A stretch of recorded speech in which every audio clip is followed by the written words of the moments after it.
এটা হচ্ছে কাঁচা টমেটো আর এটা হচ্ছে আমাদের গাছের টমেটো। তো এটা কেটে নিলাম, আজকে এটা ডিম দিয়ে ভাজি করব।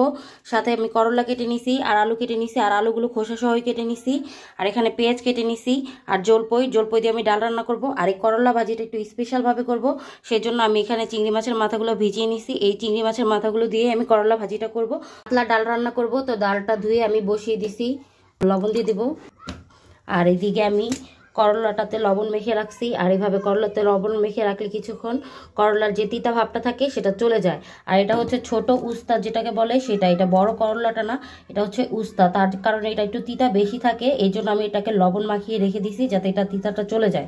তো আমি চিংড়ি মাছের মাথাগুলো ধুয়ে নিছি আর ধুয়ে এখন ব্লেন্ডারে জারি নিয়ে নিছি, এগুলো এখন ব্লেন্ড করে নেব। তো এই তো এখানে আমার ব্লেন্ড করা শেষ আর এটাকে আমি মিহি করে পেস্ট করে নিছি। আসসালামু আলাইকুম, সবাই কেমন আছেন? আশা করি সবাই অনেক ভালো আছেন। তো চলে আসলাম আজকে নতুন আরেকটি ভিডিও নিয়ে। তো এখানে আমার ডালটা কিন্তু প্রায় হয়ে গেছে, তো আমি এখানে ডালটা বাগার দিয়ে নিলাম। আর ডাল রান্নাতে জলপই দিলে কিন্তু আমার মেয়ে খেতে অনেক পছন্দ করে, ওর টকতে খুবই ভালোবাসে।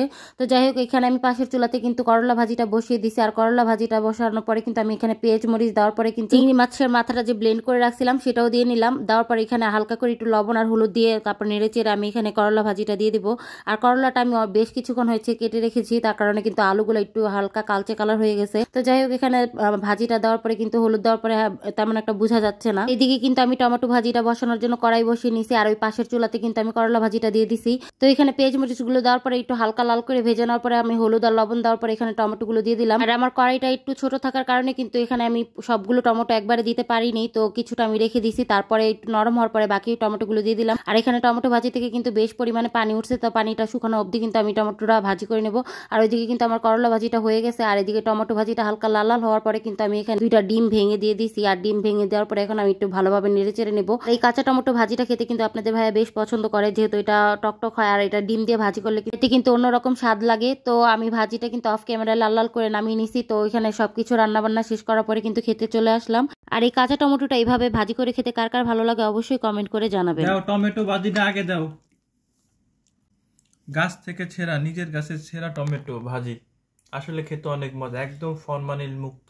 আমাদের বাড়িতে আমরা ছোটবেলা দেখতাম সব ধরনের ফসল হইতো, যেমন মনে করো গম, পাট, মসুরি, ছোলা, বুট, তারপরে যেমন সবজি, কাঁচামরিচ, টমেটো, করলা, পটল সবকিছু চাষ করতো। আসলে ওই সময় এগুলা টেস্টি ছিল অন্যরকম।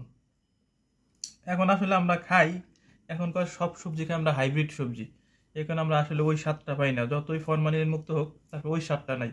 ওই সময় যে স্বাদটা আমরা পাইতাম, আমাদের কোনো তরকারি কিনা লাগতো না, আমার সব তরকারি চাষ হইতো। সব আমার দাদা, আমার বাবা, আমার চাচারা সব তরকারি চাষ করতো। এখন আসলে আমরা শহরে চলে আসছি, চাষাবাদ কেউ করে না, যার যতটুকু প্রয়োজন ততটুকুই করে, এক্সট্রা কেউ কোনো কিছু করে না এখন আর। তো যাই হোক, আজকের মতো এখানে বিদায় নিচ্ছি। সবাই আমাদের পাশে থাকবেন, আমাদের ভিডিও ভালো লাগলে একটা লাইক কমেন্ট শেয়ার করবেন। দেখা হবে পরবর্তী কোনো ভিডিওতে। আল্লাহ হাফেজ। সেই সাথ।